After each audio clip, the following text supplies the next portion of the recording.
My mom kicked me out 2 years ago in favor of her boyfriend who bullied me in high school, and now she wants to reconnect. My dad passed away when I was really young, and it's been my mom and I ever since. As you can guess, my mom and I were very close. When I was a sophomore in high school, my mom got a part-time job as a gym teacher at my school. I supported her when she asked if I would be comfortable with it, but it was extremely uncomfortable when guys would make comments on my mom's appearance. It also gave ammo to John, a guy who bullied me regularly in high school. He would make inappropriate comments about her towards me on a daily basis. John was a year ahead of me, so I thought I was finally rid of him after he graduated, but I was wrong. When I became a senior, my mom started going out very often. Initially, I was happy for her because I wanted her to find someone nice. However, it came to a point where we barely got any time together. To be frank, I thought she was avoiding me. This was because whenever I tried to make plans with her, she had already made plans before. So, I sort of kept it to myself because I didn't want to come off as needy. I didn't complain when she missed my birthday because she was out all night. When she tried to apologize the next day, I told her it was okay and that it happens. After 6 months of this behavior, I decided to take action. I asked my mom if we could have dinner together, just the two of us, but she said she was too busy. I got fed up and told her to stop ignoring me. She said that she wasn't ignoring me but that she also had a life to live. That really hurt me a lot, and out of anger, I started to ignore her for a few days. After a couple days passed, she finally apologized to me.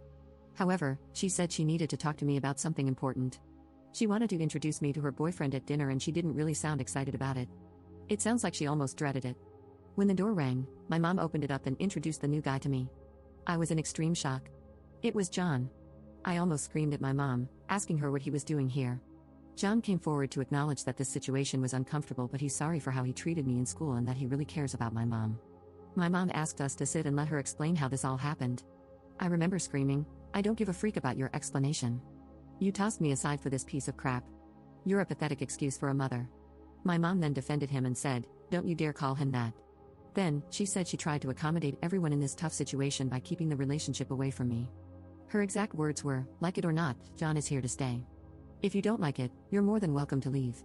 So, I packed my bags right then and there. I called my grandma and told her about the whole situation. She drove to my house and confronted my mom, and after a shouting match between them, I left with my grandma. My mom tried calling me for several weeks after that, but I blocked her. When she tried to visit me, I called the cops on her. After that, she sort of gave up.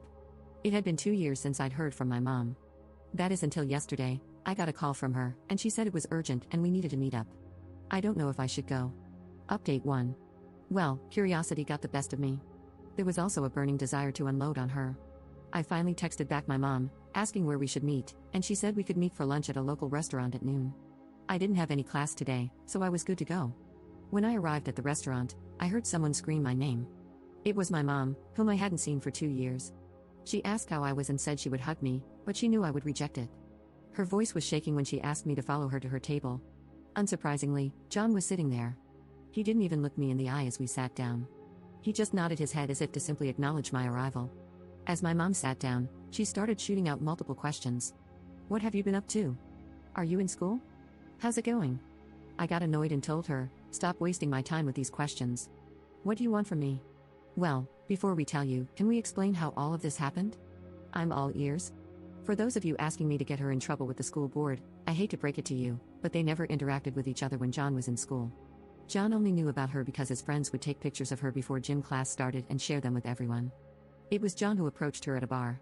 She didn't recognize him. So he told her he went to the high school she works at and graduated recently. My mom was lonely and jokingly told him she wouldn't tell anyone that he wasn't 21 as long as he hung out with her. They exchanged numbers and made a promise to hang out with each other. She said she knew that I wouldn't be comfortable with her seeing a peer of mine, so she kept it a secret and convinced herself it was going to be a short and casual relationship. Eventually, the relationship got serious. When she was hanging out at his house, she asked him about introducing him to me, but he told her it wasn't a good idea. She responded by saying I'll get over the age gap relationship, and he was forced to come clean about the relationship I had with him in high school. That's when my mom started tearing up, and her voice was shaking. She said she was in shock about what she had done. She couldn't sleep at night and she couldn't even look at me without feeling immense guilt. She had him blocked on her phone, but after about a week, he sent her a message on Facebook to at least meet him one last time, and she obliged. He showed up with roses and begged for forgiveness. He even said he'll apologize to me in person and that he's a changed person, so she took him back. That was when she invited him to dinner and I found out who she was meeting with the entire time she wasn't giving me any attention. My mom burst into tears and begged me to forgive her for hurting me. She said these 2 years have been painful for her. Finally, John spoke out and said, "She misses you like crazy, dude. She still needs you in her life." My mom said, "I am sorry for being an awful mother. We want to make it up to you. We're moving to California, and we want you to come with us. We will foot the bill for your education and everything else. You won't have to work at all. You'll have a permanent place in our home." I don't know what came over me, but I started laughing. Now, I admit this next part does make me somewhat of a monster. After I collected myself, this is what I said to her: "Mom, you must be delusional if you think I'll ever forgive you. You don't exist to me. The only acknowledgement you'll get from me is me spitting on your grave when you pass away." She started crying hysterically after that. I got up from the table and left the restaurant, and after about a minute had passed, I could hear my mom screaming at John to stop following me. To tell you the truth, I knew he was going to try and stop me from leaving. The moment he grabbed my shirt, I turned around and swung at him. It caught him by surprise, and my mom had to physically restrain him from hurting me until he calmed down. I told them, "This is what I think about your proposal. It's been 4 hours now since the incident. I know deep down I should be ashamed of myself, but I feel amazing inside.